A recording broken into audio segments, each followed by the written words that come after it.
Rodríguez Moreno era un hombre agotado y perplejo, cuando a las 6 de la mañana del 10 de junio informó por radio a la Jefatura de Policía de La Plata que la orden de fusilamiento estaba cumplida. ¿Mencionaría la fuga de más de la mitad de los prisioneros? Optó por callarse. Jefatura no dormía. Pidió la nómina de los fusilados. Y ahora sí, Rodríguez Moreno no tuvo más remedio que enviar la lista de los 5 muertos. ¿Y los otros? Vociferó Fernández Suárez. Se escaparon. Nunca sabremos exactamente lo que pasó en el despacho del jefe de policía, cuando el atribulado inspector mayor se presentó a rendir su informe. Rodríguez Moreno, declarando ante el juez, dirá 7 meses más tarde que fue tratado rigurosamente por Fernández Suárez. El problema del jefe de policía es fácil de denunciar, difícil de resolver. Ha detenido a una docena de hombres antes de entrar en vigor la ley marcial. Los ha hecho fusilar sin juicio. Y ahora resulta que 7 de esos hombres están vivos. Las medidas que adopta revelan que comprende su situación. Lo primero que hace es dispersar a los ejecutores materiales y testigos. A Rodríguez Moreno y Cuello los manda a la Unidad Regional de Mar del Plata. Al comisario de Paula, que ha visto a Libraga en Moreno, lo enviará más tarde a la comisaría de Bernal. El 12 de junio los diarios publican una lista, suministrada por el gobierno nacional, de 5 fusilados en la zona de San Martín con los errores que ya señalé. La noticia no dice quién los detuvo, quién ordenó matarlos y por qué. No alude siquiera a la fuga de los otros 7. Interesante precaución. Pero Fernández Suárez se vio obligado a hablar. Hay quienes se preguntan por qué no estaba en jefatura al iniciarse el asalto. ¿Por qué dejó el edificio desguarnecido? ¿Por qué regresa solo cuando la situación está definida? Algunos insinuarán que el jefe de policía jugó a 2 puntas esa noche y que los fusilamientos que luego ordenó fueron su coartada. Él reúne a los periodistas y les explica, según los diarios platenses del 11 y 12 de junio. En esa resistencia me dio una circunstancia afortunada, como es el hecho de que me encontrara fuera del departamento. En la emergencia había viajado hasta la localidad de Moreno, donde la explosión accidental de una bomba permitió descubrir en una quinta perteneciente al ingeniero Sarrabairouse, de filiación peronista, un arsenal en el que secuestramos 31 bombas de tiempo, de gran poder. Me hallaba en ese procedimiento el día sábado cuando me enteré de que en una casa de departamentos de Vicente López se había realizado una reunión clandestina, entre los que se sindicaba el general Tanco. El procedimiento permitió detener a 14 personas, pero el citado militar no fue capturado. Siendo las 23 horas y hallándome en esta casa, me enteré de la sublevación en la Escuela de Mecánica y en Santa Rosa. Ni una palabra sobre el destino ulterior de esas personas. ¿Quién iba a relacionar a un grupo de fusilados en la zona de San Martín con un departamento en Vicente López? Y sin embargo, Fernández Suárez ya se está traicionando. Porque lo fundamental que dice aquí cuando todavía nadie lo acusa es que detuvo a esas personas a las 23 horas. 1 hora y media antes de promulgarse la ley marcial. Parece que va a dormir tranquilo Fernández Suárez. Durante casi 4 meses nadie le pide cuentas. Pero cuando estalla la bomba, no es a 2000 kilómetros de distancia. No es detrás de una frontera que se ha abierto y se ha cerrado para 3 sobrevivientes. Es en el mismo despacho del jefe de policía. A comienzos de octubre de 1956, el Servicio de Informaciones Navales le informa, confidencialmente, que uno de sus propios hombres ha ido a denunciarlo. Fernández Suárez no tiene que caminar 10 pasos para encontrar al denunciante. Es el doctor Jorge Douglia, jefe de la División Judicial de la Policía. Único caso en mi jefatura, dirá luego, hondamente arrepentido Fernández Suárez, en que un señor de la calle pasa inspector mayor. Eso es cierto. Para la policía, Douglia es un señor de la calle, lo mismo que Fernández Suárez, que lo ha nombrado. Hombre de sinceras convicciones libertadoras, 31 años, radical intransigente en esa época. El abogado Douglia se ha tomado en serio aquel lema fugaz del año 55, Imperio del Derecho. Pero apenas asume su cargo, descubre que los detenidos que prestan declaración ante él se quejan de torturas y muestran huellas de castigos. Lleva el problema a Fernández Suárez, que primero se hace el asombrado y después se burla de él sin disimulo. Acude entonces al subjefe de policía, capitán Ambrosio, y le muestra fotos de presos que al parecer han sido azotados con alambres. El subjefe mira las fotos con aire crítico. Eso no es alambre, comenta, eso es goma. Ahora Douglas sabe a qué atenerse. El sistema es general y lo único que él puede hacer es documentarlo. En agosto o septiembre conoce a Libraga. Luego acude al CIN y su juego queda al descubierto. Hay una escena tempestuosa entre el jefe de policía y Douglas. Fernández Suárez lo amenaza abiertamente. El 10 de octubre Douglas reitera su denuncia, esta vez ante el Ministerio de Gobierno de la provincia. La denuncia de Douglas consta de dos partes. Una se refiere al sistema de torturas, otra al fusilamiento ilegal de Libraga. En ese punto, Douglas no puede saber más de lo que el propio Libraga le dice, que han querido fusilarlo con un grupo de gente cuyos nombres ignora en su mayoría y que él y Junta se han salvado. Fernández Suárez contragolpea, acusando a Douglas de haber concurrido a un organismo ajeno a la dependencia para denunciar hechos cometidos en el seno de la policía.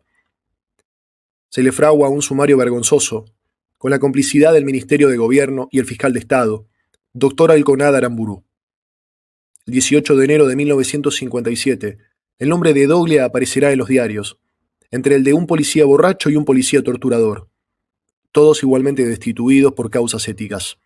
Pero Douglas ha hablado con Eduardo Japonsnik, representante socialista ante la Junta Consultiva. Y a comienzos de diciembre, en sesión secreta, los cargos reaparecen, esta vez en boca de Japonsnik. El 14 de diciembre es el propio Libraga quien se presenta a la justicia, demandando a quien resulte responsable por tentativa de homicidio y daño. Fernández Suárez ve aparecer fantasmas. El 18 de diciembre, en un arranque de audacia, se presenta a la Junta Consultiva para rebatir a Japonsnik. «Aquí hay cargos», exclamó el teniente coronel Fernández Suárez, «pero no pruebas». Eran las 11 de la mañana del 18 de diciembre de 1956. El ministro de Gobierno y los 6 miembros de la Junta Consultiva de la provincia, reunidos en sesión secreta, escuchaban el informe del jefe de policía en respuesta a las acusaciones de Japonsnik. «Aquí se mencionan una serie de circunstancias», prosiguió con apasionado acento Fernández Suárez. «Pero no se dice quién las hace, cuándo han ocurrido, qué pruebas puede haber. Es necesario tener la prueba, porque si no también habría que separar al jefe de policía». Lo que sucede luego es bien curioso. Hasta ese momento, en efecto, no hay pruebas del fusilamiento clandestino. No hay más que la denuncia de Libraga, contra quien resulte responsable, y las declaraciones de Fernández Suárez, perdidas en los diarios de junio de 1956, que a nadie se le ha ocurrido buscar. Pero ahora es el jefe de policía, quien, llevado por una oscura fatalidad autoacusatoria, confirma y amplía aquellas declaraciones. Es él, pues, quien da la prueba que reclama. Aquí quiero pedir al lector que descrea de lo que yo he narrado, que desconfíe del sonido de las palabras, de los posibles trucos verbales a que acude cualquier periodista cuando quiere probar algo, y que crea solamente en aquello que, coincidiendo conmigo, dijo Fernández Suárez. Empiece por dudar de la existencia misma de esos hombres a los que, según mi versión, detuvo el jefe de policía en Florida la noche del 9 de junio de 1956. Y escuche a Fernández Suárez ante la Junta Consultiva el 18 de diciembre de 1956, según la versión taquigráfica. Con respecto al señor Libraga, quiero hacer presente que en la noche del 9 de junio recibí la orden de allanar personalmente una casa. En esa finca encontré a 14 personas, entre ellas estaba este señor. Existieron, pues, esas personas, y entre ellas estaba Libraga. Pero yo he afirmado que él detuvo a esos hombres antes de entrar en vigencia la ley marcial. Y para determinar la hora en que se promulgó, no me he limitado a consultar los diarios del 10 de junio de 1956, que unánimes informan que se anunció a las 0:30 de ese día. He ido más lejos. He buscado el libro de locutores de radio del Estado y lo he fotocopiado para probar, al minuto, que la ley marcial se hizo pública a las 0:32 del 10 de junio. Y cuando sostengo que el jefe de policía detuvo a aquellos hombres 1 hora y media antes, técnicamente un día antes, es decir, a las 23 del 9 de junio, no acepte el lector mi palabra, pero acepte la del jefe de policía ante la Junta Consultiva. A las 23 horas allané en persona esa finca, Y cuando digo que esos hombres no intervinieron en el motín del 9 de junio de 1956, extreme el lector sus dudas. Pero dé crédito a Fernández Suárez cuando declara: esta gente estaba por participar en estos actos. Estaba, es decir, no había participado. He dicho asimismo que aquellos hombres no opusieron resistencia. Y dice Fernández Suárez, no tuvieron tiempo de resistirse. Porque no tuvieron tiempo, o porque no pensaron hacerlo, lo cierto es que no se resistieron. No quiero que se me acuse de extractar jesuíticamente la parte del informe de Fernández Suárez que se refiere al caso Libraga y de hacerlo decir lo que no dijo.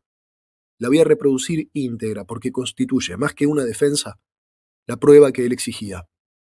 Con respecto a este señor Libraga, quiero hacer presente que en la noche del 9 de junio recibí la orden de allanar personalmente una casa donde se encontraba el general Tanco con los jefes del grupo que iban a atacar a la escuela de mecánica. A las 23 horas allané en persona esa finca. Me atrasé media hora. Si lo hubiera hecho un poco antes, lo hubiera tomado preso el general Tanco. En esa finca encontré a 14 personas, que no tuvieron tiempo de resistirse. Estaban armados con pistolas Colt, porque entramos por las puertas y ventanas. Entre ellos estaba ese señor. Cuando me enteré de lo que ocurría en La Plata, me trasladé a la jefatura y puse a estos señores a disposición del comisario. Esa madrugada el Poder Ejecutivo ordenó el fusilamiento de esta gente que estaba por participar en estos actos o había asumido alguna actitud revolucionaria. Se observará que aparte de los puntos de coincidencia aparecen las primeras disidencias. Carecen de valor desde el punto de vista legal. Cabe señalar, sin embargo, que el jefe de policía de la provincia no ha encontrado hasta ahora, ni va a encontrar, testigos que hayan visto al ex general Tanco dentro de esa casa, ni ha demostrado ni podrá demostrar que esos hombres estaban armados con pistolas Colt. Porque aquí sí, repitiendo su afortunada expresión, hay cargos, pero no pruebas. Este señor, prosiguió Fernández Suárez, se fugó de la policía. Posteriormente el padre envió un telegrama al presidente de la República diciendo que su hijo estaba internado en un hospital, gravemente herido por la policía. Si la policía lo hubiera querido ultimar, no lo hubiera dejado herido, ya que había un decreto de fusilamiento. En consecuencia, él se escapó.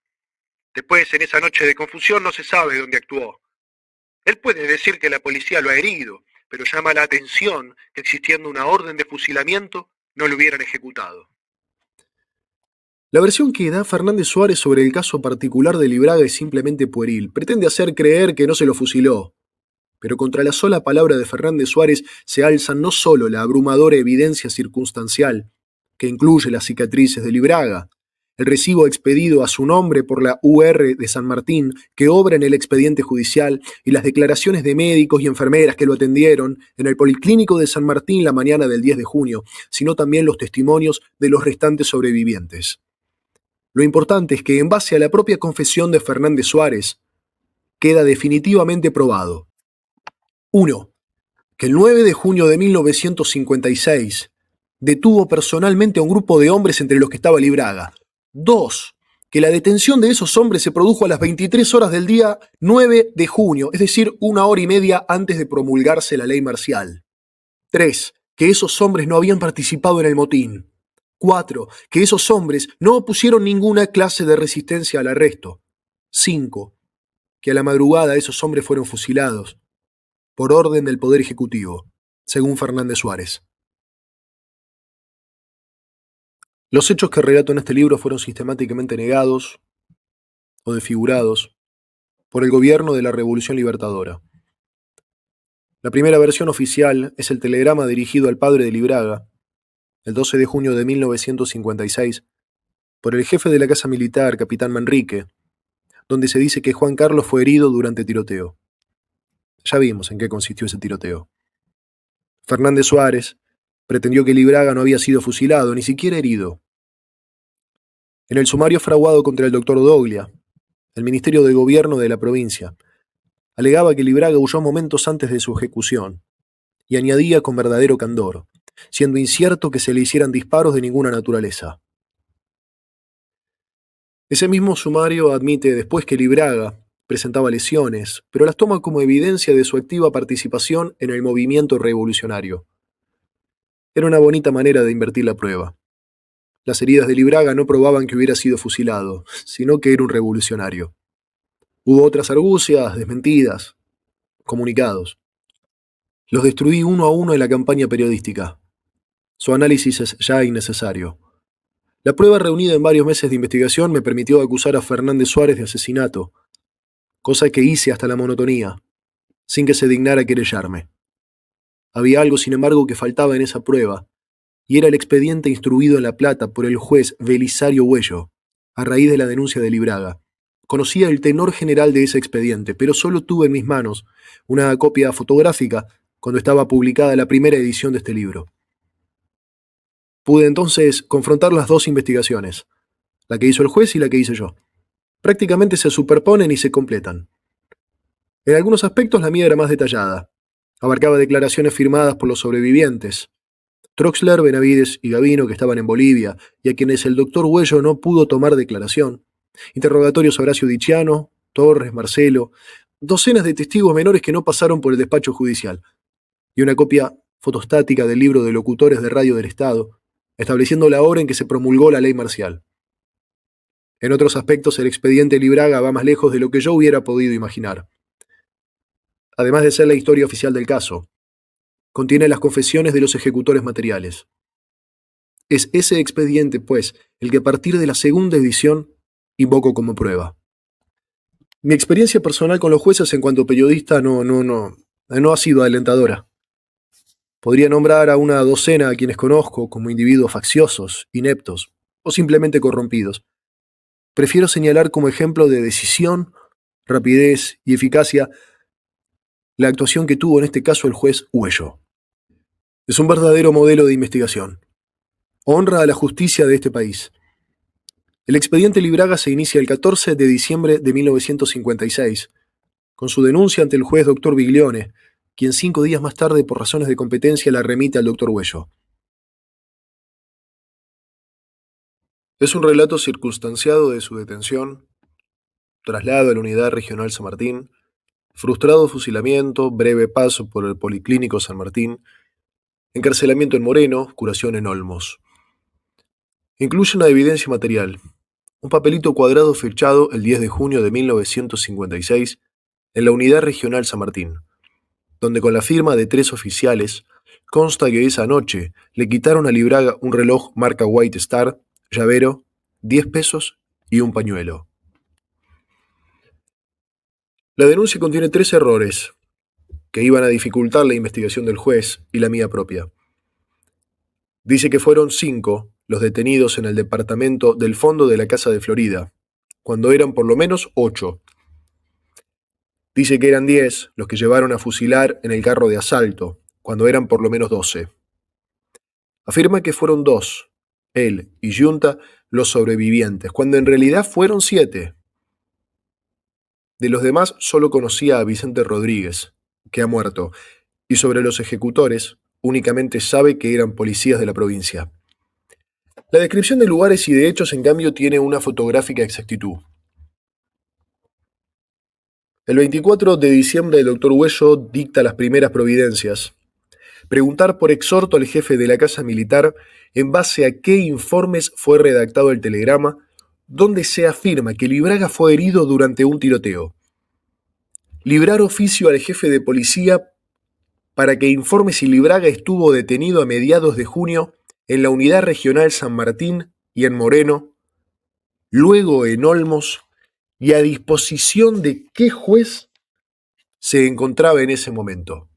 Solicitar los mismos informes al jefe de la Unidad Regional San Martín, al comisario de Moreno, al director del penal de Olmos y, finalmente, preguntar al Policlínico de San Martín si Libraga fue atendido allí. El jefe de la Casa Militar, capitán Manrique, era un hombre ocupado, no contestó nunca. Fernández Suárez solamente lo hará un mes más tarde cuando se haya asegurado la complicidad del gobierno central. En cambio, la respuesta de la Unidad Regional San Martín llega enseguida. A ordenado fecha informo esta, no existe constancia de detención Juan Carlos Libraga. Punto. Firma el telegrama O. de Vélez, que ha reemplazado a Rodríguez Moreno en la jefatura de la unidad. El nuevo comisario de Moreno, por su parte, responde con un despacho civilino. Dos puntos, dice. Referente denuncia 3702, interpusiera Juan Carlos Libraga, infórmole, esta dependencia no existen constancias, libros, motivo de detención nombrado. Punto. Firma Ferrairone. Réplica del juez. No habiendo informado el comisario de policía de Moreno si permaneció o no detenido Juan Carlos Libraga en esa comisaría, líbresele nuevo oficio para que con carácter de urgente informe concretamente si el nombrado Juan Carlos Libraga, a mediados del mes de junio, permaneció detenido en esa dependencia. Caso afirmativo, fechas de ingreso y de egreso y a disposición de qué juez se encontraba. La comisaría de Moreno insiste en su ignorancia. Referente de detención, Juan Carlos Libraga, informo, esta dependencia no existen constancias, libros, su detención. Punto. Ferrairone. ¿Era falso entonces el relato del presunto fusilado? La duda empieza a disiparse a fojas 29, cuando el doctor Marcelo Méndez Casariego, del Policlínico de San Martín, responde por nota. Con referencia a su telegrama de fecha 24 del corriente solicitando antecedentes del señor Juan Carlos Libraga, esta intervención comunica a usted que el citado señor fue traído a la guardia el día 10 de junio del año actual, a las 7:45 horas, haciéndose cargo de su custodia a la Unidad Regional de San Martín, de la Policía de la Provincia de Buenos Aires, quien lo retiró a las 21 horas del mismo día. Pero tampoco mentían de Vélez ni Ferrairone. En los libros de San Martín y de Moreno no figuraba la detención de Libraga o sus compañeros, por el simple motivo de que no se llenó esa formalidad de darles entrada, sin la cual una detención se convierte en un simple secuestro.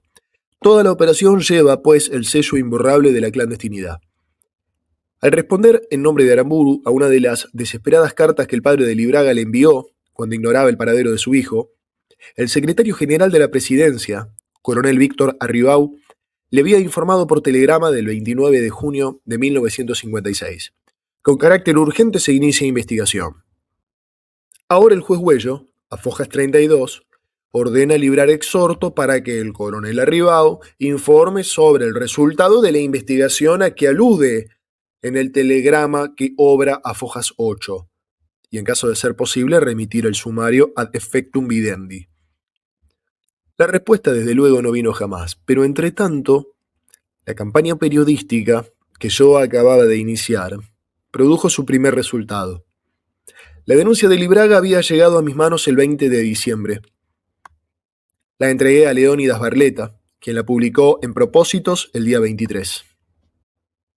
La intervención en la provincia y el jefe de policía se creyeron obligados a lanzar un detonante comunicado que publicaron los diarios del 27 y el 28. El juez Güello no dejó perder la oportunidad. A fojas 33 dispone: atento a lo manifestado por el señor jefe de policía, según suelto aparecido en el diario El Plata del 28 de diciembre, en el sentido de que él mismo, Juan Carlos Libraga, fue detenido por su participación en los hechos subversivos del día 9 de junio en San Martín, se comprobó que era integrante del grupo de personas que recibían órdenes del ex general Tanco y que se hallaban comprendidas en las disposiciones de la ley marcial. Solicítese del señor jefe de policía haga conocer ante qué juez se instruyó el sumario correspondiente. Fernández Suárez no contestó. Él había sido el único juez. A fojas 35, por primera vez, la Policía Provincial responde a un requerimiento del juzgado. La División Documentos remite el prontuario de Libraga, donde consta que fue detenido el 9 de junio de 1956, un día antes de promulgarse la ley marcial. Entretanto, el coronel Aniceto Casco, director general de establecimientos penales, da una nueva confirmación del relato de Libraga al informar que ingresó a la Unidad 1, penal de Olmos, el 3 de julio de 1956. El 8 de enero de 1957, comparece ante el juzgado el comisario Ovidio R. de Vélez. El sucesor de Rodríguez Moreno en la Unidad Regional San Martín declara que no sabe nada de lo sucedido, porque no estaba allí en esa fecha. y reafirma que en los libros de la unidad no figura la detención de Libraga. El juez le muestra el recibo. De Bellis pretende que ese formulario no es el que usualmente se utiliza como recibo de efectos de los detenidos y que no puede manifestar a quienes pertenecen las firmas que lo suscriben. Interrogado sobre los fusilamientos, responde que estará en mejores condiciones de informar al juzgado la persona que en la fecha era jefe de la unidad regional, señor Rodríguez Moreno. Al salir del despacho del juez de Bellis, se cruza con alguien que está en inmejorable situación para confirmar o desmentir la denuncia de Libraga. Es Miguel Ángel Giunta, el segundo sobreviviente, quien al fin se decide a hablar. El relato de Giunta es aún más preciso que el de Libraga.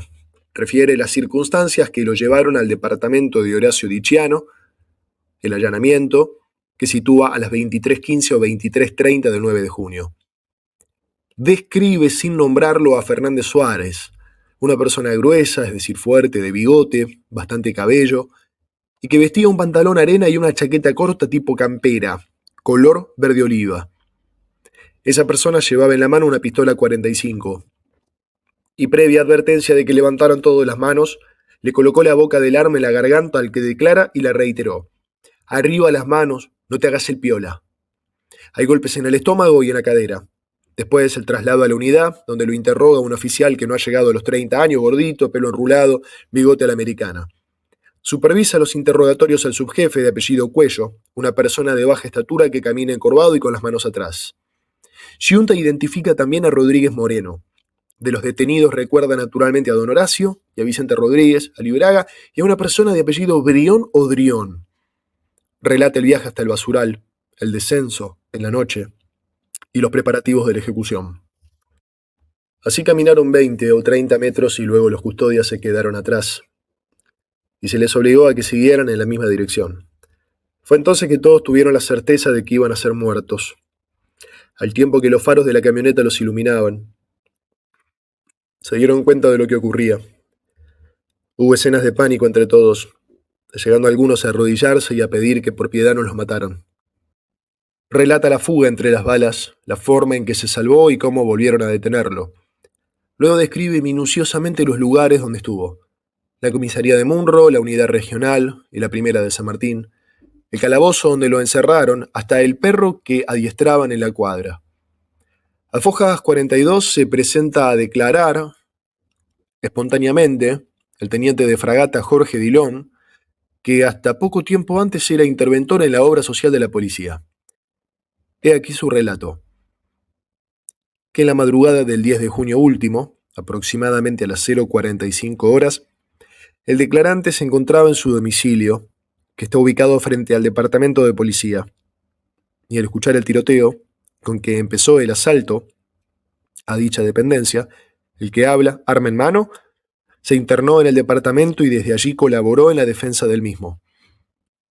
Que de esa manera se encontró presente en el asalto a que ha hecho referencia y participó de la represión del mismo. Que cuando ya se había sofocado el movimiento en cuanto al ataque a la jefatura, siendo pasadas las 4 de la madrugada, llegó el jefe de policía, conjuntamente con los cadetes de la escuela Bucetich y demás personal, y los que habían defendido el edificio descendieron la escalinata donde ocurrió el encuentro con los recién llegados, intercambiándose impresiones y relatos sobre los hechos ocurridos. En esa oportunidad, el que habla oyó decir al señor jefe de policía, teniente coronel Desiderio Fernández Suárez, dirigiéndose, no recuerda el deponente si al señor Gesteira o a otro funcionario, textualmente las siguientes palabras. Transmita la orden a la unidad regional de San Martín para que se fusile de inmediato a ese grupo de personas que yo he detenido. Siendo la orden transmitida por radio. Agrega luego el teniente Dillon. Horas más tarde, encontrándose el declarante en la Secretaría de Jefatura, escuchó el comentario de que tal orden había sido cumplida, pero que se los había hecho en forma deficiente, pues se había llevado al grupo de detenidos a un descampado, y allí algunos habían logrado darse la fuga. Y la policía se había visto obligada a tirarles mientras corrían, no habiendo podido hacerlos formar ante el pelotón de fusilamientos, como es de rigor, según el mismo comentario, aquello había resultado de tal forma una carnicería, y al tener conocimiento de tal hecho, el jefe de policía mostró indignación por la incapacidad demostrada, y pocos días después fue declarado en disponibilidad el entonces jefe de la unidad, Rodríguez Moreno. Después de esta declaración, el juez consideró oportuno comunicar a Fernández Suárez el motivo por el cual se instruye la presente causa en este juzgado, solicitándole a la vez se sirva a hacer saber por informe escrito cuanta información juzgue conveniente. Fernández Suárez, que ante la Junta Consultiva había pronunciado 30.000 palabras de descargo, ahora no encuentra una frase de respuesta. El juez, no habiéndose recibido el oficio librado a fojas 29 al señor jefe de policía, reitérese. Silencio. A fojas 51, el 11 de enero de 1957, comparece citado el nuevo comisario de Moreno, Francisco Ferrairone. Ratifica que en los libros de esa comisaría no figura la detención de Libraga, pero que ante el pedido de informes del juzgado, la reiteración del mismo e informes que igualmente le solicitara la jefatura de policía, indagó entre el personal de la dependencia si los libros reflejaban fielmente la verdad y pudo averiguar que no era así, pues se le informó que el tal Juan Carlos Libraga había estado efectivamente detenido en esa dependencia, o por lo menos alojado, y no se había registrado ni su entrada ni su salida en los libros. El frente policial empieza a derrumbarse. Esta información extraoficial, aclara con prudencia el comisario Ferrairone, la recibió el testigo con posterioridad a las contestaciones al pedido de informes que remitiera al juzgado, y de no ser así, hubiera informado en forma distinta a la que lo hizo. ¿Quién estaba en Moreno en el mes de junio?, preguntó el doctor Huello. El comisario Gregorio de Paula, dice Ferrairone. A fojas 53 declara el oficial principal Boris Vucetich, de la comisaría de Moreno. El juez le pregunta si vio allí a Libraga. Sí, dice el oficial. Tenía 2 heridas de bala, una con orificio de entrada debajo de la mandíbula y orificio de salida en el pómulo y otra en el brazo.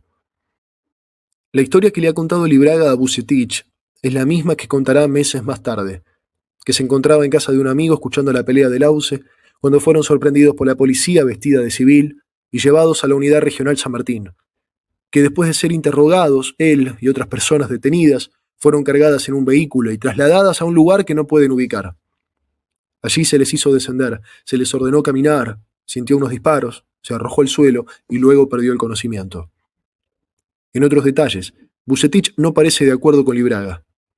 Dice que diariamente concurría a atenderlo el médico de policía doctor Carlos Chiesa, singular médico de todas maneras, que permite que un herido grave de bala se cure en un calabozo. Declara a continuación el subinspector Antonio Barbieri, de la comisaría de Moreno.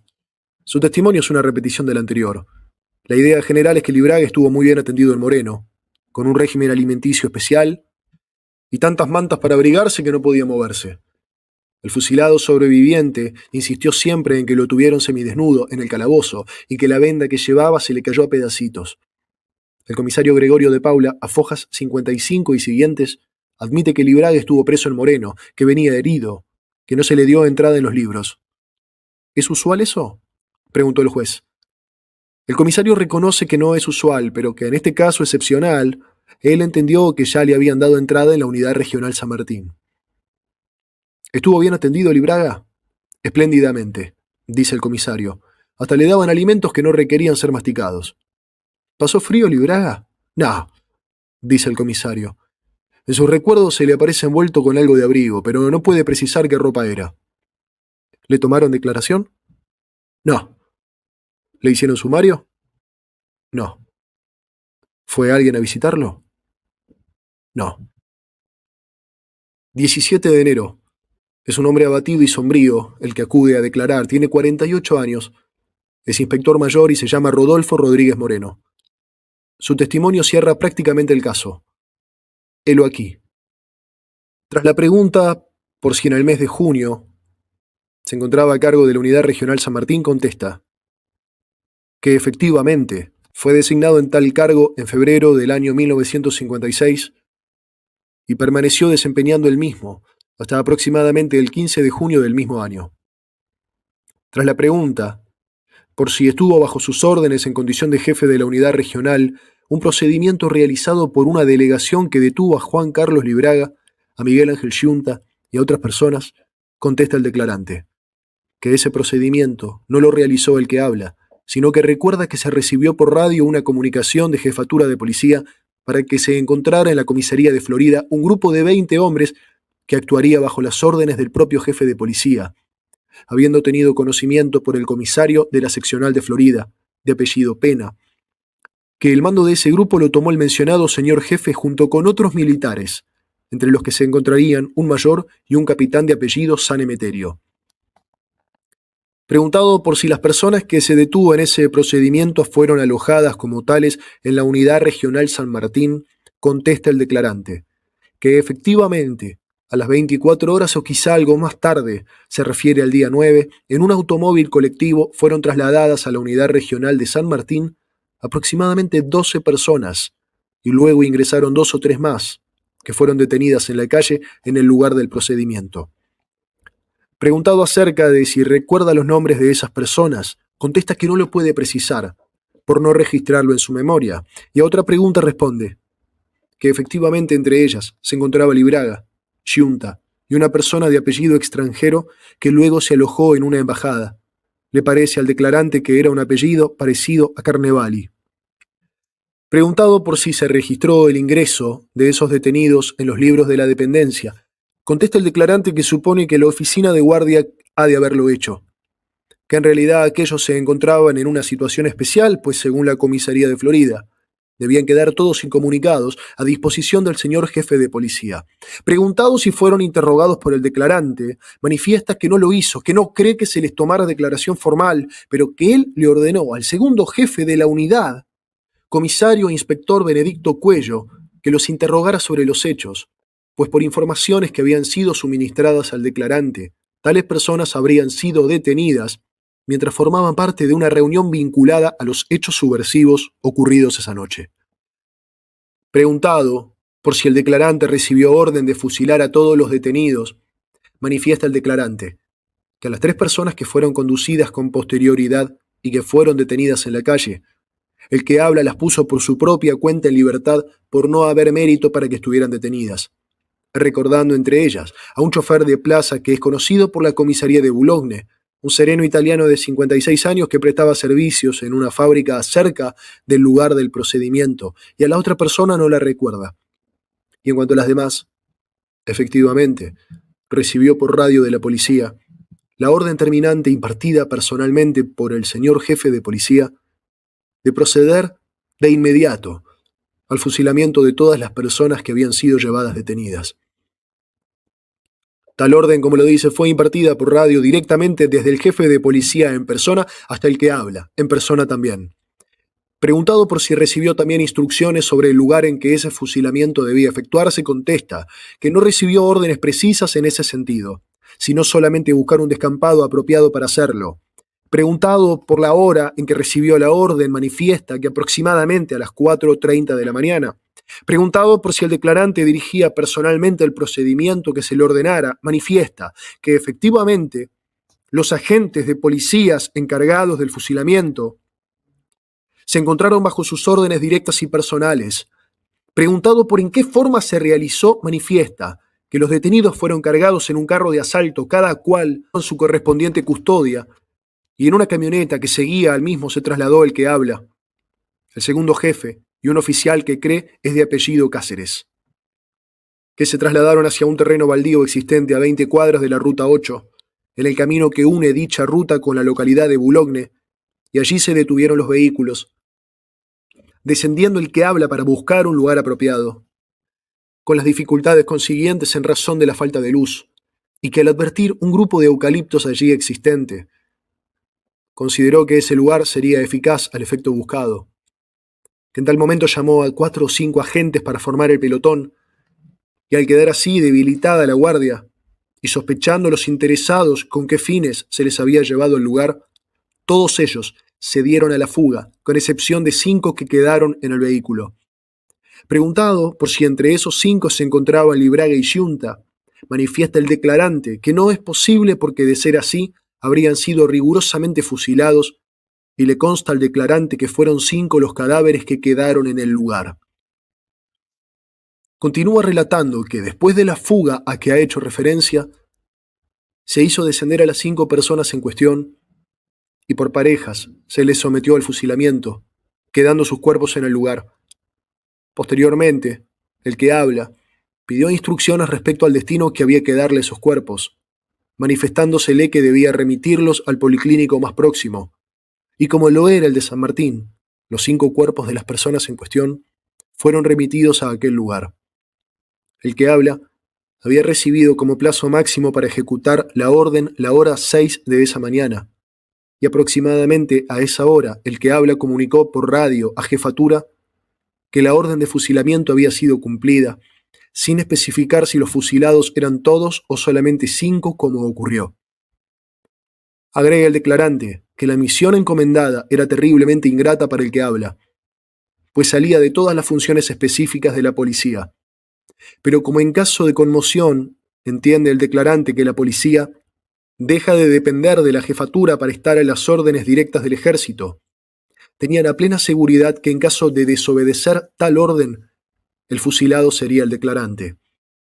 Preguntado por cuándo informó a jefatura la forma incompleta en que se había cumplido la orden recibida, dice el compareciente que cuando comunicó aproximadamente a las 6 de la mañana que la orden se había cumplido, su comunicación ignora quién la recibió, informándosele que el jefe ya se había retirado. Posteriormente recibió instrucción de remitir la nómina de los fusilados y en contestación a ello remitió los 5 nombres de las personas que habían sido muertas.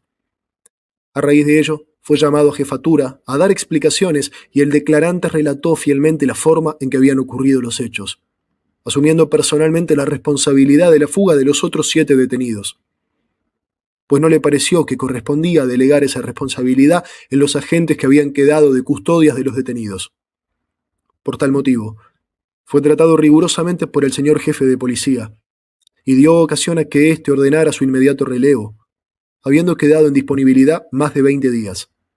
Seguidamente se explica al declarante en términos generales la versión que contiene la denuncia de Libraga y la declaración de Giunta, manifestando el que habla que lo que ha declarado en esta audiencia es la absoluta verdad, que no es posible que Libraga haya sido herido en esa oportunidad, pues lo que se utilizó como arma fue un Mauser, y su proyectil hubiera destrozado totalmente la mandíbula de Libraga.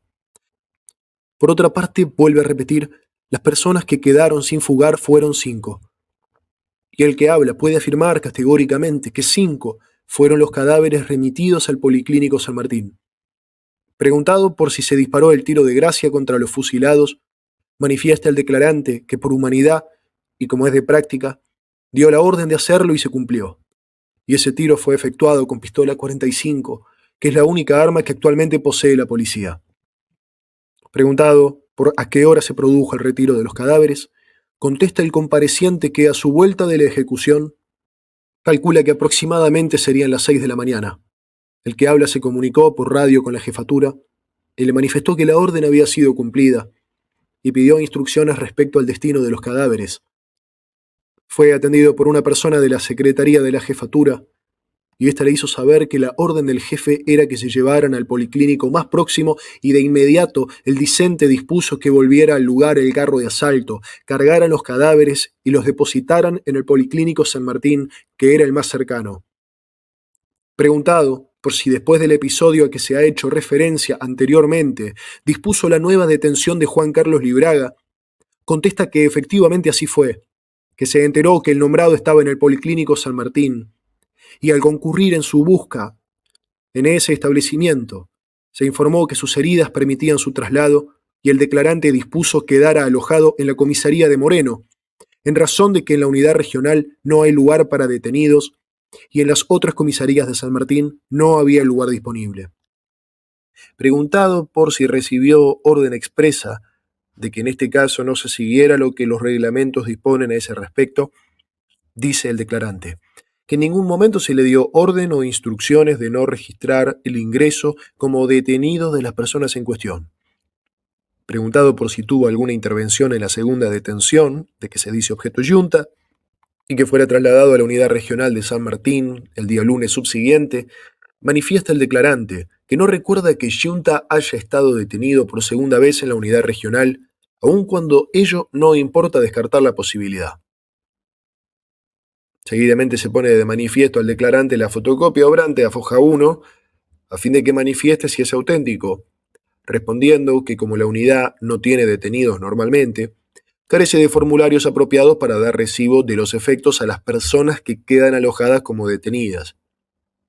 Y es posible que la fotocopia que se le muestra sea la de un formulario que se utiliza a esos efectos. En cuanto a las firmas que la suscriben, no las conoce, creyendo que la que figura en la parte inferior es la de un oficial de apellido Alvarelo. No habiendo otras preguntas que formular, se da por terminado el acto y leída que le fue la presente se ratificó de su contenido y firmó de conformidad, después de su señoría y por ante mí, de lo que doy fe. Firman Güello, Rodríguez Moreno, el secretario Paladino, foja 58 y siguientes, en la causa criminal número 3702, instruida ante el juzgado de primera instancia en lo penal número 8 de la ciudad de La Plata. Este, pues, es el documento al que tiene que responder y no responderá jamás la Revolución Libertadora. Prueba de todo lo que afirmé en mis artículos de mayoría y en la primera edición de este libro, que se detuvo a un grupo de hombres antes de entrar en vigencia la ley marcial, que no se les instruyó proceso, no se averiguó quiénes eran, no se les dictó sentencia y se los masacró en un descampado. Sobre la amplia brecha abierta en la negativa oficial, se lanza el doctor Güello. Está fresca todavía la tinta de la firma de Rodríguez Moreno cuando el juzgado dispone. Primero, cítese al segundo jefe de la Unidad Regional de Mar del Plata, comisario Benedicto Cuello, a prestar declaración el lunes 21 a la hora 10. Segundo, cítese al señor médico de policía de la comisaría de Moreno, doctor Chiesa, a prestar declaración el mismo día lunes a las 9:30 horas. Tercero, constitúyase el juzgado el día martes 22 en la Unidad Regional de San Martín a fin de recibir declaración al personal de la dependencia. Cuarto, constitúyase en el policlínico de dicha ciudad para recibir declaración a médicos, enfermeras y demás personal y proceder al examen de los libros de la institución. Quinto, habilítense días y horas inhábiles para proseguir este sumario desde el día 22 en adelante. La premura del juez estaba justificada.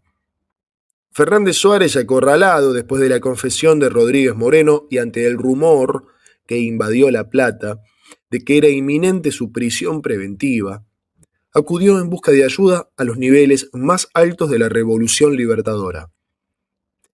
El lunes 21 de enero de 1957, por la mañana, acompañado del interventor en la provincia, coronel Bonecarrere, solicitó audiencia al general Aramburu y fue recibido en presencia del general 40. Allí pidió y obtuvo la complicidad del presidente de la Nación.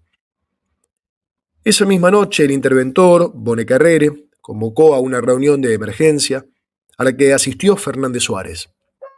Se fletó un avión especial para traer de la localidad de Ayacucho, donde se hallaba en esos momentos, al presidente de la Suprema Corte de la provincia, doctor Amílcar Mercader. En ese marco se discutieron prolongadamente los fusilamientos de José León Suárez, el peligro que para la Revolución Libertadora representaba la clara decisión del juez de establecer la verdad y los medios con que contaba el Ejecutivo para impedirlo. Sobre estas desesperadas maniobras se filtró la siguiente información periodística. Al regreso de nuestra ciudad el interventor federal coronel Bonecarrere, luego de su entrevista realizada en horas de la mañana con el presidente provisional de la Nación, aquel habríase reunido alrededor de las 20:30 en la Casa de Gobierno con sus ministros y el jefe de policía. Habría coincidido en esos instantes la visita del titular de la Suprema Corte de Justicia de la provincia, doctor Amílcar Mercader. Se habrían considerado en ambas oportunidades cuestiones vinculadas con la marcha de la repartición policial bonaerense. en relación a hechos recientes que son del dominio público. Esto lo publica Diario El Argentino de La Plata el 22 de enero de 1957. El diario La Razón de Buenos Aires, en un recuadro titulado Una reunión, también se hizo eco de las diligencias, informando que se habían discutido acontecimientos producidos el año pasado en la zona de San Martín. En estos eufemismos se agotó la libertad de prensa de que gozaba el país. La opinión pública nunca fue informada de la existencia del expediente Libraga. El cariz que toman las cosas influye quizás en el tono con que declara el lunes 21 el ex subjefe de la Unidad Regional San Martín, comisario Cuello. Es un testimonio desafiante, por momentos colérico. Se inicia con una mentira, que si bien es de fácil comprobación, indica que Fernández Suárez y sus secuaces comprenden ahora cuál es el nudo de la cuestión. Dice Cuello que siendo aproximadamente las 23 horas del día 9 de junio, se le informó que se había propalado por radio la implantación de la ley marcial. Es falso. Radio del Estado transmite a las 22:31 música de Bach, a las 22:59 de Ravel, a las 23:30 de Stravinsky, y cierra normalmente su transmisión a las 24 con su marcha característica. La reanuda imprevistamente a las 0:11 del 10 de junio, encadena con la red oficial, transmite música ligera durante 21 minutos y a las 0:32 en punto comienza a promulgar el texto de la ley marcial. Prosigue Cuello, que aproximadamente a las 0:30 del día 10, o más dicho a medianoche, fue conducido a la unidad regional un grupo de personas que se dijo venían incomunicadas y a disposición del señor jefe de policía, quien habría realizado el procedimiento de su aprehensión. Preguntado por si se registró en libros de la dependencia el ingreso de estos detenidos, manifiesta que no se hizo así porque como venían incomunicados y a disposición del jefe de policía, se entendió que venían transitoriamente y de paso para ser conducidos a la jefatura. Preguntado por si no es reglamentario inscribir los detenidos no bien llegan a la dependencia, contesta que la unidad regional de San Martín no tiene dependencias para alojar detenidos y cuando llegan algunos es transitoriamente. Preguntado por si fueron interrogados los detenidos, manifiesta el testigo que no recuerda bien si fueron interrogados, que posiblemente se les haya formulado alguna pregunta, porque no se sabía la razón de su detención, pero no recuerda si eso se consignó por escrito. Preguntado por si puede dar los nombres de las personas detenidas, recuerda a Rodríguez, cree recordar un apellido como Brión, más bien dicho, cree que el apellido era Lizazo, recuerda también con precisión que se encontraba Yunta. En cuanto a Juan Carlos Libraga, no lo recuerda. Preguntado por qué ocurrió luego, manifiesta que aproximadamente a las 5 de la madrugada, su jefe, Rodríguez Moreno, le manifestó que por comunicación directa entre él y el jefe de policía, por medio de la radio policial, había recibido orden de este de fusilar al grupo que el jefe de policía había detenido en Florida, que en cumplimiento de tal orden se hizo ascender a todos los detenidos a un carro de asalto, cada detenido con su correspondiente custodia. Preguntado por si venía cubierto con las correspondientes cortinas, manifiesta el testigo, que casi seguro que así era, que dicho vehículo se puso en movimiento, seguido por la camioneta de la unidad que dirigía el jefe de la regional. Lo acompañaba el discente y no recuerda si también otro oficial u otra persona. Que llegaron a un lugar descampado que al discente no le es posible ubicar con precisión y solamente puede decir que era en jurisdicción de San Martín. Que allí se detuvo el carro de asalto, quedando iluminado por los faros de la camioneta, y luego se procedió al fusilamiento de los detenidos. Y al hacerlo, y más bien dicho, al establecerse cuántas eran las personas fusiladas, advirtieron que eran solo 5, en vez de 12 o 13 que se conducía, y en ese momento advirtieron que algunos de los presos se habían dado a la fuga. ¿Cuándo fue eso?, pregunta el juez. Cuello lo ignora. Él concurrió solamente como testigo y como apoyo moral para el jefe, que había asumido la dirección de la ejecución. Parece obvio que cuando uno está empeñado en una tarea moral de ese calibre no puede reparar en detalles. Pero la fuga, aclara Cuello, ha sido antes del fusilamiento. El juez le pregunta cuántos muertos hubo. 5. ¿Es posible que algunos de los que estaban frente al pelotón resultara ileso? No lo creo, responde Cuello. ¿Cómo se fusiló a esos 5? No recuerdo. Me parece que fue en 2 grupos. Al llegar aquí, el comisario tiene un arranque polémico y el juez lo hace constar a foja 62 vuelta.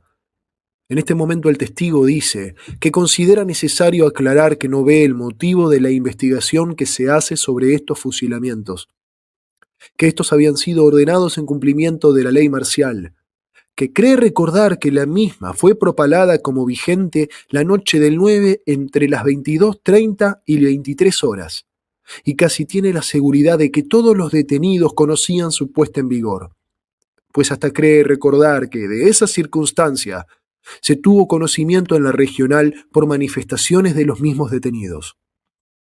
Es risueño lo que cree recordar este comisario, que para otras cosas, inclusive lo que ha declarado media hora antes, resulta tan olvidadizo. Primero dice que siendo aproximadamente las 23 horas del día 9 de junio, se le informó que se había propalado por radio la implantación de la ley marcial. Luego que los detenidos llegaron a las 0:30 del día 10, o más bien dicho a medianoche. Y ahora que son esos mismos detenidos los que han traído la noticia a la regional y por consiguiente a él. Pero si llegaron a las 12 de la noche, ¿cómo hicieron para darle la noticia a las 11? Preguntado por el juez qué hicieron con los cadáveres, dice Cuello que no sabe si fue inmediatamente o por disposición posterior se condujeron a la morgue en el Policlínico San Martín. El doctor Cuello le muestra el recibo de Libraga y le pregunta si lo reconoce. Cuello admite como posible que ese formulario se haya llenado en la unidad regional. ¿Reconoce las firmas? No reconoce. ¿Sabe que Libraga estuvo posteriormente detenido en la unidad? No le consta. ¿Sabe que Libraga estuvo en Moreno? Lo ignora. ¿Sabe si se disparó el tiro de gracia contra los fusilados? No lo puede precisar. ¿Sabe si a los ejecutados se les notificó la sentencia? No lo sabe. Es un tejido de imprecisiones y evasivas el testimonio de este policía, que a diferencia de Rodríguez Moreno, cree que los muertos están bien muertos y que no hay que andar averiguando tanto. El martes 22 de enero, el juez se traslada a Florida, en busca del tercer hombre, Horacio Dicciano. No lo encuentra, está escondido, y solo aparecerá 20 días más tarde cuando Enrique Muniz y yo logramos hablar con él. El doctor Huello interroga a la esposa de Dicciano, quien confirma el testimonio de Giunta y da una nueva descripción de Fernández Suárez. Una persona corpulenta y que vestía campera militar con pantalón de gabardina color arena, y se trataba de una persona morocha y de bigotes. El juez le pregunta qué ha sido de su esposo. Contesta que la declarante tampoco ha visto a su esposo desde la noche de referencia. Tiene la sospecha de que vive, pero a su casa no ha vuelto en ninguna oportunidad. A fojas 69 y siguientes declaran 2 vigilantes de la comisaría de Florida que actuaron en el allanamiento. Sus testimonios no agregan nada. De Florida, el juez se dirigió a la unidad regional de San Martín, donde pensaba constituir su despacho. Allí lo esperaba un radio urgente de la jefatura de policía, informando que era requerida la presencia del magistrado en la capital bonaerense. Al llegar a La Plata, el juez conferencia con el presidente de la Suprema Corte Provincial. Los términos de esta entrevista no trascendieron, pero el juego estaba a la vista. Inmejorablemente asesorados, Bonecarrera y Fernández Suárez encontraban la fórmula salvadora, que un tribunal militar reclamara jurisdicción sobre la causa. Ese mismo día, 22 de enero, Fernández Suárez se digna responder por primera vez a los requerimientos judiciales. Su respuesta figura a foja 71, con un sello que dice reservado. Reza así. En respuesta a sus oficios de fecha 24 y 31 de diciembre de 1956 y 10 y 11 del mes de enero en curso, relacionados con la causa número 3702, caratulada Libraga Juan Carlos, denuncia, tengo el agrado de dirigirme al señor juez informándole lo siguiente. 1. Juan Carlos Libraga fue condenado a la pena de muerte por decreto 10.364 del Poder Ejecutivo Nacional, de fecha 9 de junio de 1956, debiendo ejecutarse la pena sobre el mismo lugar de los hechos, en el partido de San Martín, de acuerdo a la ley marcial. Sentencia que no pudo ser cumplida respecto del nombrado por haberse dado a la fuga momentos antes de la ejecución. 2. Los respectivos antecedentes de ese decreto se encuentran en el archivo de la Oficina de Decretos de la Presidencia de la Nación. 3. No habiéndose podido llevar a cabo en su momento el fusilamiento, por la fuga del condenado, menos se pudo cumplir después de detenerlo con posterioridad por haberse levantado la ley marcial. 4. En consecuencia, y habiendo recaído en el caso pronunciamiento definitivo, tampoco se podía dar luego intervención a ninguna otra autoridad, por cuanto había sido juzgado por esos hechos. 5. En cambio, y por decreto número 11.219, fue puesto a disposición del Poder Ejecutivo Nacional y alojado en la cárcel de Olmos. A mayor abundamiento, hágole saber a vuestra señoría que la ley marcial se implantó por decreto ley 10.362 del 9 de junio de 1956, siendo reglamentada por decreto 10.363 también del 9 de junio de 1956. Este último decreto establece, en síntesis, lo siguiente. Primero, durante la vigencia de la ley marcial serán de aplicación las disposiciones de la ley 13.234, de Organización General de la Nación en tiempo de guerra. Segundo, todo oficial de las Fuerzas Armadas en actividad y cumpliendo actos de servicio podrá ordenar juicio sumarísimo con atribuciones para aplicar o no pena de muerte por fusilamiento a todo perturbador de la tranquilidad pública. Tercero, se considera perturbador a toda persona que porte armas, desobedezca órdenes policiales o demuestre actitudes sospechosas de cualquier naturaleza. Como la causa se originaría en un pretendido fusilamiento irregular, creo oportuno recordar, en cuanto al procedimiento, que la aplicación de los bandos es en todos los casos verbal. De todos modos, frente al escándalo periodístico, que con fines no muy claros se ha desatado en torno a la cuestión, conviene subrayar que la responsabilidad de las autoridades o de los encargados de la aplicación de un bando solo puede hacerse efectiva por los tribunales militares y no por los magistrados civiles. Saludo a vuestra señoría, muy atentamente, Fernández Suárez, teniente coronel, jefe de policía. Todo era legal, pues. A Libraga se lo había fusilado en cumplimiento de un decreto. El pequeño detalle es que ese decreto no existe. O mejor dicho, existe, pero no lo afecta para nada porque es una lista de militares condenados a muerte y no incluye a Libraga. El argumento que invoca Fernández Suárez es una burda mentira agregada a las anteriores, una más. En cuanto al escándalo periodístico, entre comillas, era una exageración calificar así a los artículos que yo había publicado en una hojita de poca circulación. Constituían la única referencia al tema que puede hallarse en la prensa de esa época. El doctor Huello entendió que la cuestión de competencia ya quedaba planteada por la nota de Suárez, pero al mismo tiempo aprovechó para desmontar esta última patraña del acorralado militar. A foja 74 dispone: a los efectos de resolver la cuestión de competencia que se plantea, líbrese exhorto al señor juez de instrucción en lo penal en turno de la capital federal para que requiera de donde corresponda, con carácter de urgente, copia auténtica de los decretos números 10.362, 10.363 y 10.364, como así fecha y hora exacta de su vigencia. A fojas 82 se incorpora al expediente del Boletín Oficial del 14 de junio de 1956 con los tres decretos. El 10.362 y el 10.363, implantando y reglamentando la ley marcial, están fechados el 9 de junio, sin mención de hora, y responden a la versión que da Fernández Suárez.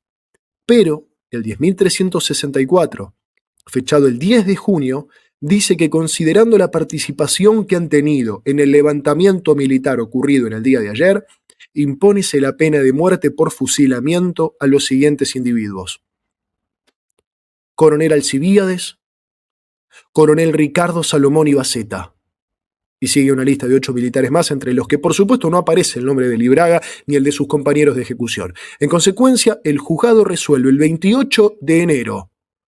Agréguese al sumario el ejemplar número 18.171 del Boletín Oficial, publicado el 14 de junio último, y resultando del mismo que no se ajusta a la realidad que por decreto número 10.364 el Poder Ejecutivo Nacional haya ordenado el fusilamiento de Juan Carlos Libraga, como lo afirma el señor jefe de policía en su nota de fecha 22. Hágase saber al citado funcionario tal circunstancia, solicitándole que en caso de existir tal decreto, se sirva informar su número exacto. Reitérense los exhortos de Foja 74 y con respecto a este último hágase saber que no interesa el texto auténtico de los decretos, sino, y con carácter de suma urgencia, fecha y hora precisa de su promulgación y publicación. Del doctor Huello a Fernández Suárez, Fojas 83. Tengo el agrado de dirigirme a vuestra señoría en la denuncia formulada por Juan Carlos Libraga, haciéndole saber que en su nota del 22 del corriente se consigna que Juan Carlos Libraga fue condenado a la pena de muerte por decreto número 10.364 del Poder Ejecutivo Nacional de fecha 9 de junio de 1956, advirtiendo el infrascripto que en el decreto ley citado, publicado en el Boletín Oficial número 18.171 del 14 de junio último, no figura el nombre del denunciante Libraga, se ha dispuesto a dirigir a vuestra señoría el presente para advertirle de la información errónea y solicitarle que en caso de existir tal decreto se sirva a hacer conocer su número exacto. Fernández Suárez no responde, pero el 30 de enero remite copia de la nota que acaba de elevar al ministro de Ejército General Osorio Arana, con el objeto, dice, de que la justicia militar entienda en la causa que se instruye por ser de su exclusiva competencia. La nota a Osorio Arana reseña los antecedentes del caso, sin mentar ya el decreto número 10.364, y solicita que la justicia militar entienda en la causa que se instruye, que se plantee en consecuencia la pertinente cuestión de competencia por inhibitoria. El mismo día, el juez militar, teniente coronel Abraham González, reclamaba la causa en estos términos. Tengo el agrado de dirigirme a vuestra señoría, en el sumario que instruyo de orden superior, relacionado con presuntas infracciones en la aplicación de la ley marcial dispuesta por los superiores decretos número 10.362 y 10.363, a fin de solicitarle tenga a bien informar a este juzgado de instrucción militar número 27, si por ante ese juzgado a su cargo se tramita una causa incoada con motivo de una denuncia o querella formulada por el señor Juan Carlos Libraga, vinculada al mismo hecho que investiga el suscripto.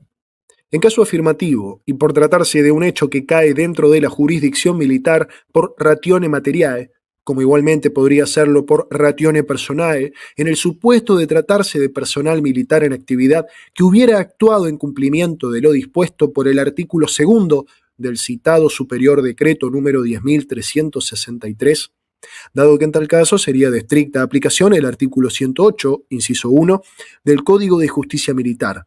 Desde ya, dejo planteada a vuestra señoría la cuestión de competencia por declinatorias que determinan los artículos 150 y 151 del citado cuerpo legal. En consecuencia, recabo a vuestra señoría se inhiba de continuar entendiendo en la causa aludida, remitiendo lo actuado a este juzgado de instrucción militar, o en caso de no hacer lugar a la declinatoria planteada, se eleven los autos a la Corte Suprema de Justicia de la Nación para que resuelva en definitiva la cuestión suscitada. El 1 de febrero de 1957, el magistrado platense resuelve mantener su competencia, afirmando que, ratione personae, es prematuro hacer lugar a la inhibitoria, porque en el estado en que se encuentra la causa no existe persona directamente imputada, y el hecho, hasta ese momento, no afecta a personal militar en actividad, y que, ratione materiae, tampoco hay elementos suficientes para concederla. Agrega que, al insinuarse cuestión análoga por parte del jefe de policía, él mostró su disposición para resolver sobre su competencia. Pese a que quien formulara la cuestión no revestía el carácter de parte, y a tal efecto dispuso con fecha 23 de enero librar exhorto al señor juez de instrucción en lo penal el turno de la capital federal para que requiriera, por donde corresponda, copia auténtica de los decretos números 10.362 y 10.363, como así también fecha y hora exacta de su vigencia. Tal exhorto fue reiterado con fecha 28 sin obtener contestación. El doctor Huello ha comprendido de entrada que ese es el punto crucial de su investigación, la hora en que se promulgó la ley. No tuvo tiempo para obtener la prueba que meses después lograría yo al fotocopiar y publicar el libro de locutores de Radio del Estado. Pero el análisis que sigue me parece irrefutable. El objeto de la información solicitada, dice, era el de determinar si la detención del denunciante ocurrida entre las 23:15 y 23:30 horas del 9 de junio tuvo lugar después o antes de la vigencia de la ley marcial. En el primer caso, la investigación y represión del hecho consiste en haberse incurrido en infracción a la aplicación de dicha ley marcial o a normas pertinentes del Código de Justicia Militar. Es cuestión que no compete a las autoridades civiles y con la información requerida, el suscripto así lo habría declarado. Pero en el segundo supuesto, es decir, que la detención de esas personas hubiera sido anterior a la vigencia de la ley marcial, aunque el fusilamiento de ellas se dispusiera con posterioridad a la misma, esa ley no podía alcanzar a dichas personas, ya que ninguna ley penal tiene efecto retroactivo, y los interesados, cualquiera fuere su vinculación con el movimiento subversivo, al estar detenidos no tuvieron oportunidad de desistir de su actitud y de deponer armas. En tal hipótesis, la detención en cuestión, el posterior fusilamiento de algunas de esas personas, la tentativa de fusilamiento de otras y la nueva detención del denunciante hasta que es puesto a disposición del Poder Ejecutivo Nacional son hechos que no están comprendidos en la ley militar o su interpretación, sino, en caso de ser debidamente comprobados, encuadrarían en las figuras del Código Penal cuya aplicación compete al infrascripto. Por tales fundamentos, resuelve comunicar al requirente que el infrascripto sostiene su competencia. El caso fue de la Suprema Corte de Justicia de la Nación, que el 24 de abril de 1957 dictó uno de los fallos más oprobiosos de nuestra historia judicial, con la firma de todos sus miembros, doctores Alfredo Orgaz, Manuel Argañarás, Enrique Galli, Carlos Herrera, Benjamín Villegas Vasavilbaso, previo dictamen del Procurador General de la Nación, doctor Sebastián Soler. Este fallo, al pasar la causa a una titulada Justicia Militar, igualmente cómplice y facciosa, dejó para siempre impune la masacre de José León Suárez. Media carilla le basta al doctor Soler para dictaminar sobre los episodios que he relatado en este libro. He aquí su opinión. De acuerdo con las manifestaciones del denunciante, el hecho que se investiga en autos habría sido llevado a cabo por personal de la policía de la provincia de Buenos Aires. Ahora bien, del informe obrante a Fojas 24 se desprende que en oportunidad de los sucesos del 9 de junio de 1956, las fuerzas policiales actuaron con subordinación a las disposiciones y autoridades de carácter militar. En consecuencia, atento a lo que dispone el artículo 108, inciso segundo y tercero, y el artículo 109, inciso sexto, del Código de Justicia Militar, opino que debe declararse la competencia de la justicia militar para conocer del subyúdice, destacando además que esta conclusión está reforzada por el artículo 136 del mismo texto legal, en cuanto dispone que la responsabilidad de las autoridades militares por los bandos que promulguen o los encargados de su aplicación, cuando se hubiesen extralimitado en sus funciones, solo podrá hacerse efectiva por los tribunales militares. Obsérvese. El dictamen no menciona siquiera la fundamental disyuntiva planteada por el doctor Huello. Pasa como sobre ascuas por todos los aspectos serios del problema. Se fundamenta en la pueril vaguedad de que la policía estuvo subordinada al ejército durante los sucesos del día 9 de junio de 1956, cosa que es falsa. Porque en la totalidad del 9 de junio, y puesto que durante ese día no se promulgó ningún decreto que modificara su situación, la policía no estuvo legalmente subordinada al ejército, sino al Ministerio de Gobierno de la provincia, pero que además no tiene nada que ver, aún siendo falsa, porque la denuncia de Libraga, que es la que se le plantea, se refiere a un delito cometido el 10 de junio, que es lo mismo que decir un día después, un año después, un siglo después. ¿O es que un célebre jurista llega a creerse un ángel o un personaje de Wells para jugar así con el tiempo? En media carilla el doctor Soler se traga todo lo que durante décadas ha enseñado en sus cátedras y en sus textos. El fallo de la Corte dice: autos y vistos, considerando que los hechos que dan lugar a esta causa se imputan a funcionarios y empleados de la provincia de Buenos Aires, que actuó en la emergencia con subordinación a las disposiciones y autoridades de carácter militar, según resulta de lo informado a Fojas 24 a requerimiento de esta Corte. Surge también de los antecedentes que los mencionados hechos ocurrieron con motivo del movimiento revolucionario sofocado en aquella ocasión, es decir, en circunstancias excepcionales en que el mantenimiento del orden interno constituía función militar específica, según doctrina establecida en la fecha en la causa Todesco-Hernando, que en tales condiciones, y con arreglo a lo dispuesto por el artículo 136 del Código de Justicia Militar y a lo dictaminado por el señor Procurador General, corresponde declarar la competencia en la causa del señor Juez de Instrucción Militar. Por ello, y lo dictaminado por el señor Procurador General, se declara que corresponde conocer en el proceso al señor Juez de Instrucción Militar, a quien se remitirán los autos. Dije en la primera edición de este libro, sin que a nadie se le ocurriera querellarme por desacato, que el dictamen del procurador y el fallo de la Corte eran una siniestra corrupción de la norma jurídica. Quiero resumir en la forma más llana los motivos de ese dictamen que por mi parte me creía autorizado a pronunciar. A un individuo, Libraga, se lo detiene un día en que están en vigencia las leyes ordinarias. No se le acusa formalmente de nada, pero todavía no hay un delito en esa detención. Es cierto que le dan unos golpes. Olvidémonos de eso. La persona que lo detiene es un funcionario civil, el jefe de policía de la provincia. Es cierto que ese funcionario es, además, teniente coronel, pero para el caso es como si no lo fuera. No es en cuanto teniente coronel que lo detiene, sino en cuanto funcionario civil, dependiente del Ministerio de Gobierno de esa provincia. Mientras está detenido, Libraga no comete ningún tipo de delito. Ese día termina como todos a las 12 de la noche. Al día siguiente, este detalle es clave, no importa que hayan pasado 32 minutos, ya es el día siguiente, es 10 de junio, se promulga una ley que es la ley marcial. Esa ley marcial empieza a regir en la Argentina el 10 de junio. Libraga, preso desde el día antes, no la puede violar. Es como si esa ley no existiera para Libraga, ni Libraga para esa ley.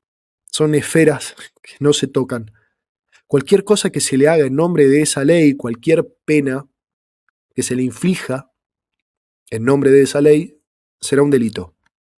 Libraga está ubicado en el ámbito penal anterior a esa ley, no se le puede juzgar ni castigar, sino de acuerdo con el Código Penal vigente en el momento de su detención, que prevé garantías, defensa, un juez natural, un proceso.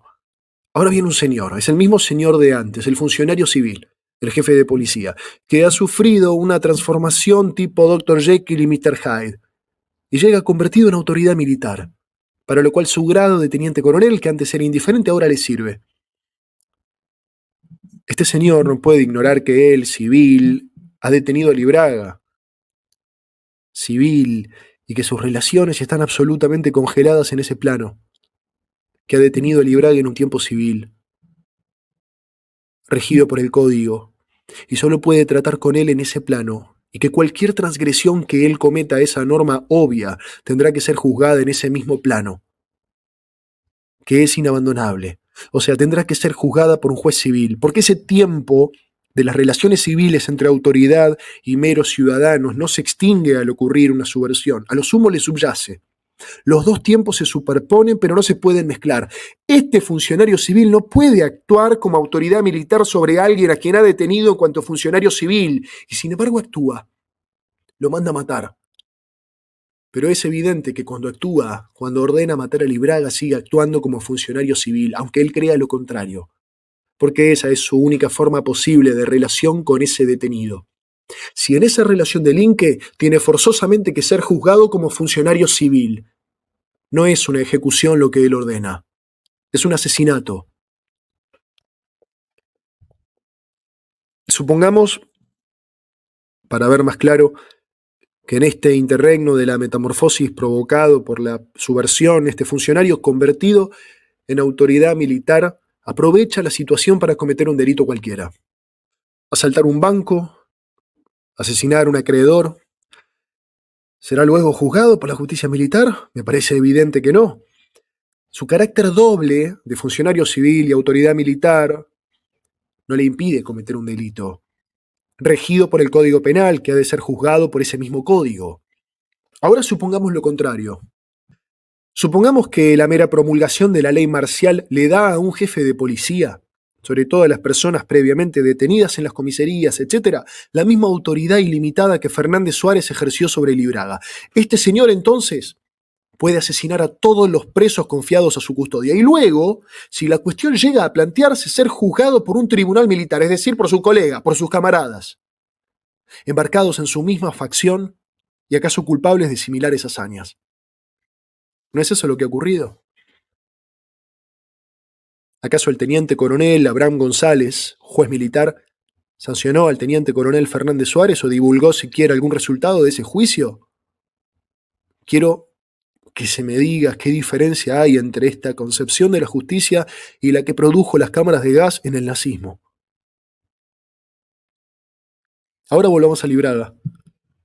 Cuando este hombre sube preso a un colectivo a las 23:30 del 9 de junio, está a pesar de todo protegido por el artículo 18 de la Constitución, que dice que ningún habitante de la nación puede ser penado sin juicio previo fundado en ley anterior al hecho del proceso o sacado de los jueces designados por la ley antes del hecho de la causa. ¿Qué hace Libraga para perder estos derechos? Nada. Y sin embargo los pierde. Y esta es otra de las fases de la monstruosidad jurídica, convalidada por el fallo de la Corte y por el juicio militar, que son piedras de un mismo camino, porque en 1957 no hacía falta ser un genio para saber que el teniente coronel González no iba a encontrar culpable al teniente coronel Fernández Suárez. Esa es la mancha imborrable. Esa. La mancha que salpica por igual a un gobierno, a una justicia, a un ejército. Que los detenidos de Florida fueron penados, y con la muerte, y sin juicio, y arrancándolos a los jueces designados por la ley antes del hecho de la causa, y en virtud de una ley posterior al hecho de la causa, y hasta sin hecho y sin causa. No habrá ya malabarismos capaces de borrar la terrible evidencia de que el gobierno de la Revolución Libertadora aplicó retroactivamente a hombres detenidos el 9 de junio una ley marcial promulgada el 10 de junio. Y eso no es fusilamiento, es asesinato.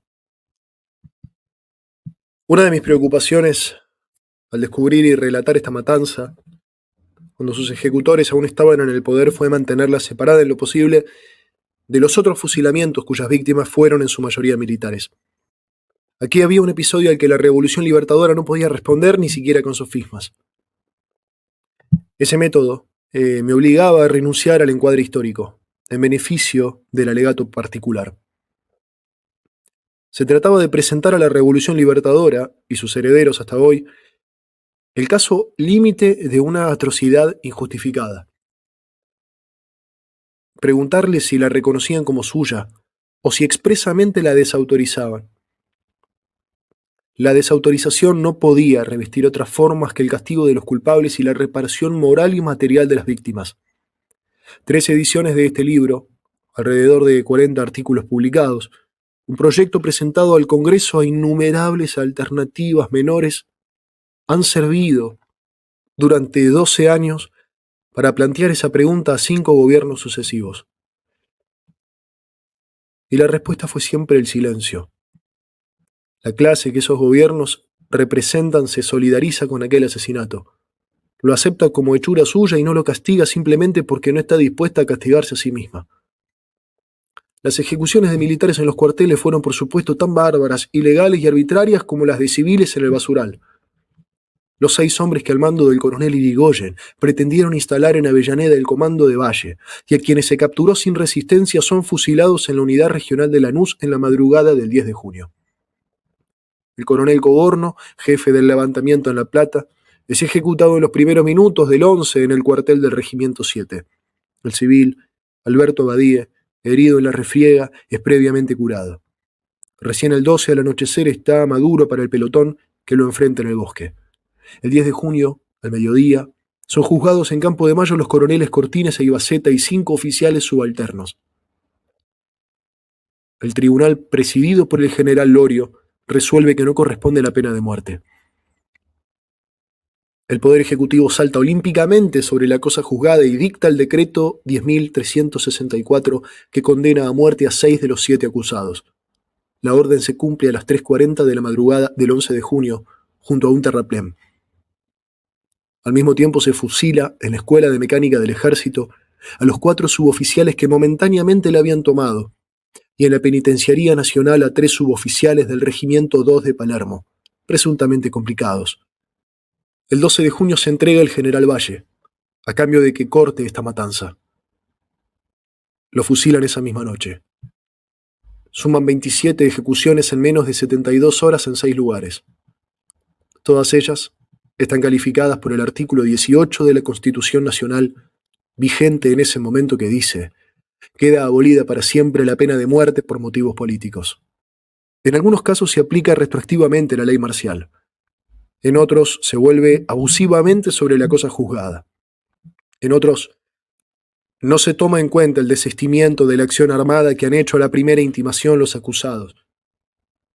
Se trata en suma de un vasto asesinato, arbitrario e ilegal, cuyos responsables máximos son los firmantes de los decretos que pretendieron convalidarlos: generales Aramburu y Osorio Arana, almirantes Rojas y Hartung, brigadier Krause. El 29 de mayo de 1970, un comando montonero secuestró en su domicilio al teniente general Aramburu. 2 días después, esa organización lo condenaba a muerte y enumeraba los cargos que el pueblo peronista alzaba contra él. Los 2 primeros incluían la matanza de 27 argentinos sin juicio previo ni causa justificada, del 9 de junio de 1956. El comando llevaba el nombre del fusilado general Valle. Aramburu fue ejecutado a las 7 de la mañana del 1 de junio, y su cadáver apareció 45 días después en el sur de la provincia de Buenos Aires. El episodio sacudió al país de diferentes maneras. El pueblo no lloró la muerte de Aramburu. El ejército, las instituciones, la oligarquía, elevaron un clamor indignado. Entre los centenares de protestas y declaraciones hay una que merece recordarse. Califica el hecho de crimen monstruoso y cobarde sin precedentes en la historia de la República. Uno de sus firmantes es el general Bone Carrere, gobernador de la provincia al desatarse la Operación Masacre. Otro es el general Leguizamón Martínez, que había ejecutado al coronel Cogorno en los cuarteles de La Plata. Un tercero es el propio coronel Fernández Suárez. No parecían los más indicados para hablar de precedentes. La ejecución de Aramburu provocó una semana más tarde la caída del general Onganía, cuya dictadura ya había sido resquebrajada otro 29 de mayo, el año anterior, por la epopeya popular del Cordobazo, y postergó momentáneamente los proyectos de los sectores liberales que veían en el general ajusticiado una solución de recambio para la fracasada revolución argentina. El dramatismo de esa muerte aceleró un proceso que suele llevar años: la creación de un prócer. En cuestión de meses, los doctores liberales, la prensa, los herederos políticos, canonizaron a Aramburu mediante el uso irrestricto del ditirambo y la elegía. Paladín de la democracia, soldado de la libertad, dilecto hijo de la patria, militar forjado en el molde clásico de la tradición sanmartiniana, gobernante sencillo y probo que rehuía por temperamento los excesos de autoridad, son algunos de los conjuros que escamotean a la historia el perfil verdadero de Aramburu. 2 años después tenía su mausoleo ornado de virtudes. Pero no todos los partidarios de Aramburu eran tan necios como para consumir esa imagen forjada en esa jerga. Algunos, que con más inteligencia reconocían las causas del odio popular, sostenían que el Aramburu de 1970 no era el Aramburu de 1956, y que colocado en las mismas circunstancias no habría fusilado, perseguido ni proscripto. Como Lavalle, asesino de Dorrego, habría cometido los hechos terribles que cometió bajo la influencia de consejeros solapados. Para un juicio menos subjetivo, esa metamorfosis carece de importancia aún en el caso de que fuese verdadera. Ejecutor de una política de clase cuyo fundamento, la explotación, es de por sí antihumano y cuyos episodios de crueldad devienen de ese fundamento como las ramas del tronco, las perplejidades de Aramburu, ya lejos del poder, apenas iluminan el desfasaje entre los ideales abstractos y los actos concretos de los miembros de esa clase. El mal que hizo fueron los hechos y el bien que pensó, un estremecimiento tardío de la conciencia burguesa. Aramburu estaba obligado a fusilar y proscribir, del mismo modo que sus sucesores hasta hoy se vieron forzados a torturar y asesinar por el simple hecho de que representan a una minoría usurpadora, que solo mediante el engaño y la violencia consigue mantenerse en el poder. La matanza de junio ejemplifica, pero no agota la perversidad de ese régimen.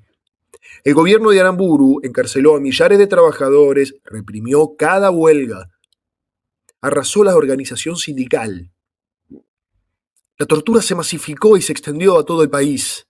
El decreto que prohíbe nombrar a Perón o la operación clandestina que arrebata el cadáver de su esposa, lo mutila y lo saca del país, son expresiones de un odio al que no escapan ni los objetos inanimados, sábanas y cubiertos de la fundación incinerados y fundidos porque llevan estampado ese nombre que se concibe como demoníaco. Toda una obra social se destruye, se llega a cegar piscinas populares que evocan el hecho maldito. El humanismo liberal retrocede a fondos medievales. Pocas veces se ha visto aquí ese odio. Pocas veces se han enfrentado con tanta claridad dos clases sociales. Pero si este género de violencia pone al descubierto la verdadera sociedad argentina, fatalmente descendida, otra violencia menos espectacular y más perniciosa se instala en el país con Aramburu. Su gobierno modela la segunda década infame. Aparecen los Alzogaray, los Krieger, los Berrier, que van a anudar prolijamente los lazos de la dependencia desatados durante el gobierno de Perón. La República Argentina, uno de los países con más baja inversión extranjera, 5% del total invertido, que apenas remesaba anualmente al extranjero $1 por habitante, empieza a gestionar esos préstamos que solo benefician al prestamista. A adquirir etiquetas de colores con el nombre de tecnologías, a radicar capitales extranjeros formados con el ahorro nacional y a acumular esa deuda que hoy grava el 25% de nuestras exportaciones. Un solo decreto, el 13.125, despoja al país de $2.000 millones en depósitos bancarios nacionalizados y los pone a disposición de la banca internacional que ahora podrá controlar el crédito, estrangular a la pequeña industria y preparar el ingreso masivo de los grandes monopolios. 15 años después, será posible hacer el balance de esa política. Un país dependiente y estancado, una clase obrera sumergida, una rebeldía que estalla por todas partes. Esa rebeldía alcanza finalmente a Aramburu. Lo enfrenta con sus actos. Paraliza la mano que firmaba empréstitos, proscripciones y fusilamientos.